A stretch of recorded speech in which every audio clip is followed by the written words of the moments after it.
Mimi kwa majina anaitwa Hamidu Abdunuru, napatikana kata Rwamishenye, mtaa huu wa Rwamishenye halisi, ambaye ni mjasiriamali na mfanyabiashara ndogo wa hapa Rwamishenye. Napozungumzia swala la amani, hususan siku ya jana ya tarehe 9, kwa kweli kata ya Rwamishenye unapozungumzia kata ambazo zina population ya watu, kwa maana watu wengi, mkusanyiko wa watu ni kata ya Rwamishenye. Lakini jana watu vile walikuwemo hivyo wakiendelea na shughuli zao. Amani ilikuwa ni kubwa ikitawala. Kwa kweli naweza nikasema namshukuru kwanza wananchi wa Rwamishenye kwa namna walivyoonyesha utulivu. Lakini vile nishukuru sana jeshi la polisi hapa mkoa wetu wa Kagera, hususan manispaa yetu ya Bukoba. Lilidumisha ulinzi muda wote, sio mchana, sio usiku. Walionekana wakipita wakitutoa maelekezo, wakiangalia namna gani watu wanaofanya shughuli zao. Kwa hiyo kwa kweli naweza nikasema nawashukuru sana. Lakini shukuru sana serikali jumla ya mkoa wa Kagera, serikali ya wilaya. Hata juzi hapa mkuu wa wilaya alifika hapa kutoa elimu kwa vijana wa bodaboda, vijana wa bebandizi, vijana wa aina mbalimbali juu ya kudumisha amani ya nchi yetu, amani ya mkoa wetu, amani ya wilaya yetu. Kwa hiyo mimi naweza nikasema sisi kama kata ya Rwamishenye, sisi kwa kweli hakuna lolote lililotokea linaloashiria kuvunja amani. Amani ilikuwa imetosha, shughuli ziliendelea, maduka yalifunguliwa, bodaboda ziliendelea, mama ntilie waliuza. Kwa kweli hakukuwepo na taharuki yoyote iliyoashiria kwamba tarehe 9 kulikuwepo na jambo ambalo ni la kushtukia. Kwa majina naitwa Jacqueline Wandela, ni mfanyabiashara wa Rwamishenye, kata ya Rwamishenye. Namshukuru Mungu, hali ya usalama kwenye tarehe 9 ilikuwa salama. Wafanyabiashara walikuja wakafanya biashara zao. Baadhi ya watu hawakujitokeza kwa wingi sana, lakini watu walikuwepo wakiendeleza biashara zao kama kawaida. Tunashukuru sana jeshi la polisi, limeimarisha usalama kuanzia mitaa, kata hadi wilaya, kwa maana walikuwa wakizunguka kulinda usalama. Wakuu wameweza kupita na kushauri watu waweze kuwa na amani, kwamba jeshi la polisi ipo kazini na linatekeleza shughuli zake za kulinda raia na mali zake. Kwa jina naitwa Ponsiani Andrea Kaijage, ni mkazi wa kata Bukoba, mtaa Buyekera asili.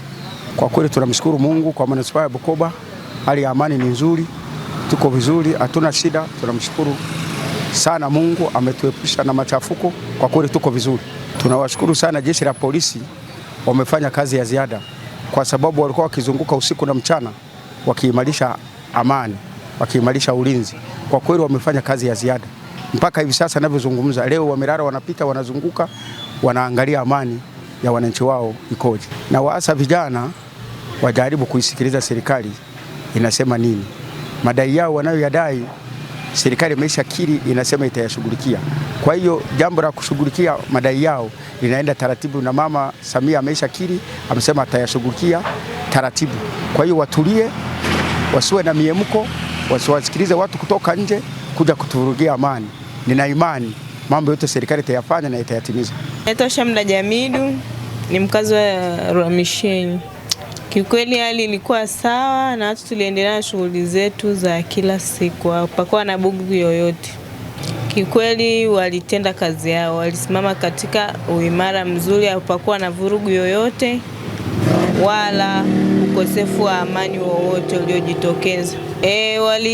Walipita mara kwa mara kuangalia usalama upoje, na usalama uliendelea na jeshi lilitenda kazi yao kwa usalama. Vijana wenzangu washirikiane kwa kuijenga amani nchini kwetu, ili na si watafutaji tujiendeleze katika amani.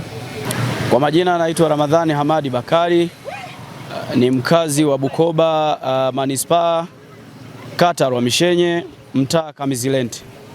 Kwa kweli hali ya usalama ilikuwa ni nzuri kwa sababu tuliona ulinzi wa jeshi la polisi umeimarishwa. Tulikuwa tukiona defenders zinapita mara kwa mara kuimarisha ulinzi. Kwa Bukoba nafikiri naweza kusema kwamba shughuli zetu zilikuwa zinaendelea kama kawaida, kwa sababu hatukuwa na mvurugiko wa amani kama ilivyotokea tarehe 29 Oktoba. Kwa hiyo sisi shughuli zetu ziliendelea kama kawaida, labda tu majira ya usiku kuja kufika mida ya saa 1 nafikiri raia walipungua barabarani na hakukuwa na mtu yoyote zaidi. Tulikuwa tukiona defenders zinapita kwa ajili ya kuimarisha ulinzi. Mimi nawashauri vijana wenzangu kwamba tuendelee kuilinda amani, kwa sababu unapoweza kuilinda amani unaweza kuulinda pia uchumi wako, kwa sababu unapokuwa ni mwanzilishi wa maandamano au unapokuwa unafanya maandamano, ni kwamba kabisa unaenda kudidimiza uchumi wako. Kwa mfano sisi wafanyabiashara, yanapokuwepo maandamano, sisi tunashindwa kufanya shughuli zetu za kiuchumi na tunashindwa kupata pesa, na kwa asilimia kubwa kwa sisi vijana, ili uchumi wako uweze kwenda sawa ni lazima ufanye kazi kila siku, na kama hujafanya kazi ina maana lazima uchumi wako utadorora. Kwa majina naitwa Leonidas Kaiza. Hali ilikuwa shwari. Sisi kwa mitaa yetu tuliona amani ilikuwepo sana, na bado amani tunaendelea kuiona ipo, na ni kawaida yetu kwa Bukoba yetu, hatunaga mambo mengi, tunaelewa maki alishatukuta tuko jirani na nchi zilizowahi kupata vurugu. Kwa hiyo kisha umwa na nyoka unaogopa hata jani, kwa hiyo tulishajifunza. Kwa hiyo tuko salama kabisa. Jeshi la polisi tumewaona wakizunguka sana, wakiwa wanapita taratibu kwa amani kabisa bila buguza. Walikuwa wanakuta watu wametulia wanaendelea na kazi zao. Kwa hiyo haikuwepo rabsha yoyote. Tulikuwa salama kabisa.